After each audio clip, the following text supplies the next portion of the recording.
Just another quick video on HTZ Warfare and another workflow using RESTful API. As many of you know, HTZ Warfare is a very comprehensive electronic warfare simulation tool. It's used by Army, Navy, Air Force around the globe. So a lot of armed forces customers, and it's able to model all tactical wireless communications. It's a self-contained COTS software with its own native GIS engine, so there's no requirement for any third-party tools. We're not going to go through this right now. It's just a bunch of different use cases that the end users enjoy with HTZ Warfare. It's a very powerful engineering tool, so it unlocks a whole bunch of analysis related to offensive and defensive spectrum capabilities, situations. Really, it's the focus of today's video, automated workflows, right? And so the API really allows us to build very quick, configurable, and simplified interfaces, which are more suitable for tactical operational requirements. It allows us to sort of model near real, it essentially turns the analysis capabilities of HTZ into a real-time simulation engine. You're able to visualize different battlefield scenarios as they happen in time. So the time-based analysis is a really key focus of what's unlocked using RESTful API. So the workflow that we're going to be focusing on today is, let me just quickly explain what this is. So we've got a bunch of mesh radios or mounted radio nodes. And what we're going to be doing, they're communicating with each other that have links. So what we're going to be doing is we're going to be moving, performing some jamming analysis at different waypoints. So let's start that analysis and moving the jammer from waypoint 1 to waypoint 2. And I can specifically visualize what links it's jamming, what links are degraded, and so on and so forth. And then again, you have a bit of a analysis as well. So, and it shows a number of jam links. And again, it's based on a criteria as well. So I'll move to the next waypoint. And again, the same analysis is performed. Just bear in mind, this is just HTML files showing the concept. Now, our API engineer, Chris, is going to show you the actual GUI. Okay, thanks, Edmund. So what you see on the screen is the GUI for this HTZ Web API. And I'm going to start with starting the HTZ.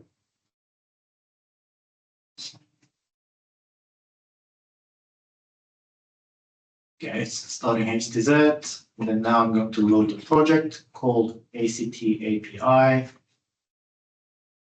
And this is the project area. And let's get the station list on the map. There are stations on the map. Okay, we've got a bunch of mission units. And what I'm going to do is I'm going to create the links between all the mission units, possible links. So links has been established. So now we are going to look at on-the-move jammer analysis. Okay. So first we need to define the on-the-move path. So I'm going to load the on-the-move path CSVs. So we are going to import those 3 on-the-move paths. And then now we need to set up those jammer parameters. So this will be enemy jammers because our mission units are alive. And jammer sample, station template. Let's make our jammers about 50 watt, 800 to 500 megahertz frequency. Let's say our bandwidth is 12.5 kilohertz with a threshold of -100 dBs.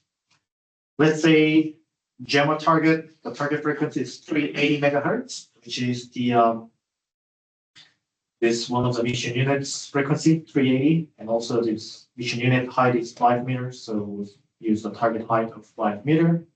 And coverage distance, let's just put it 10 kilometers right now. Click run.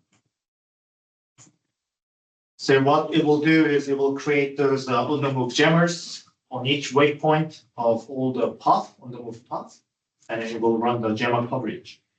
And then while it's running, I will show you one of the CSVs and how it looks like.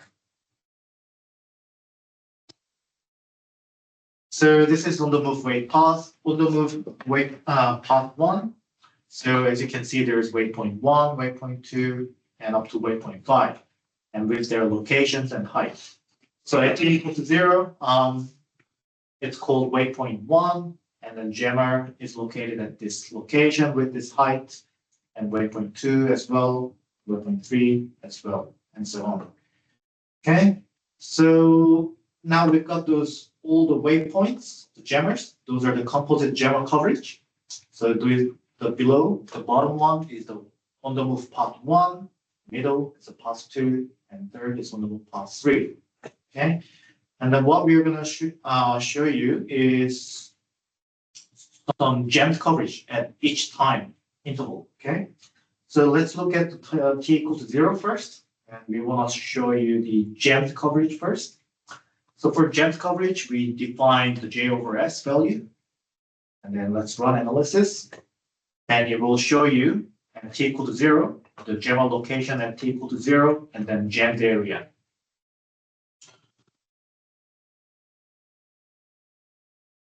It's going to display the coverage from the radios as well as what area is jammed by the jammer, right? So Okay. we've got those jammer location now. Yeah. Now it's showing the jammed area. So as you can see, those pink, like a purple color, those are the jammed area by these jammers. Yeah. And then the other colors are best servers for their mission units, their own mission units. Okay. For the radio Yeah. nodes. And then please note that this jammed coverage is actually limited by this coverage distance we set. So even if the jammer is actually powerful enough to jam the other mission unit as well, but this is limited by this. Yeah, I just wanted to do a quick snappy simulation to That's right. limit the distance. Okay. Yeah. And if you actually want to figure out which links are jammed, then we need to look at this jamming efficiency, J over S feature. So if I run this feature, we will analyze it equal to 0 and just click the report. And it was 10 J over S. And those are all the links that are jammed by each jammer. Like this link from CC1 to MU8 is jammed by on the move 3 waypoint 1, and this is the J over S value. Okay. And then MU14 to MU13 is also jammed by this OTM2 on the move. So this is at t equals to what? T equal to 0. T equals to 0. Okay, at the very start of the movement. Okay. That's right. All right, it's showing which links are jammed by which jammers, That's right? Yeah. Oh, that's really cool analysis. And you can also Yeah. review the full report if you don't care about this J over S. So it will just basically show you each links with their J over S values. Okay. So we just looked at the J over S. Now let's look at the other time window. So this time let's maybe look at t equal to 2. And then let's display the jammed coverage with the J over S with the 10 dB. Let's analyze. So t equal to 2, the jammers are located at here. And then it will fetch the jammed coverage.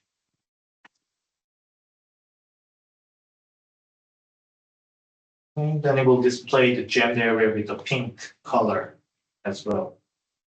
Okay, so this is the jammed area at t equal to 2. Okay. As you can see, this jammer is actually jamming lots of area as well. Okay, and you can also view the jamming efficiency chart at t equal to 2 on analysis. So at t equal to 2, there will be waypoint 3. So you can see it's all jammed by those waypoint 3, on the move 1 waypoint 3, on the move 2 waypoint 3, and so on. And those are the jammed links. We can clearly see the J over S Yeah. being greater than 10 dB. Yeah. That's right. Okay.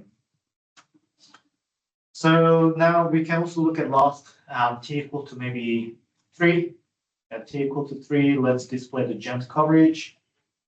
And then at t equal to 3, this jammer, this on the move path is not defined, so it will be disappeared.